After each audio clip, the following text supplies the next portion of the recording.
Hello friends, welcome back to Amma Health and Beauty Tips channel. இன்னைக்கு சூப்பரான ஒரு health tips தான்.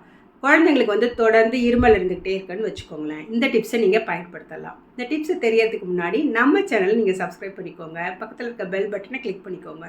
அப்போ தான் நாங்கள் போடுற புது வீடியோக்கள் உங்களுடைய கவனத்திற்கு வரும். பெருங்காயம் இருக்குல்லங்க, இந்த பெருங்காயத்தை வந்து நல்லா காய்ச்சணும். ஒரு 2 பிஞ்சு எடுத்து போட்டு ஒரு 50 ml தண்ணியில் காய்ச்சுங்க.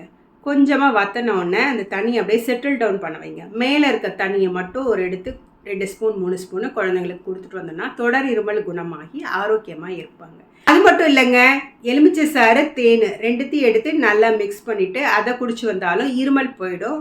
தொண்டைக்கு வந்து ஒரு அமைதி கிடைக்கும், கரகரப்பு இல்லாமல் அமைதி கிடைக்கும். இந்த டிப்ஸ் பிடிச்சிருந்தா லைக் பண்ணுங்கள். நம்ம சேனலை இது வரைக்கும் சப்ஸ்கிரைப் பண்ணலன்னா சப்ஸ்கிரைப் பண்ணிவிட்டு பக்கத்தில் இருக்க பெல் பட்டனை கிளிக் பண்ணிக்கோங்க. அப்போ தான் நாங்கள் போடுற வீடியோ உடனுக்குடன் உங்களுடைய கவனத்திற்கு வரும்.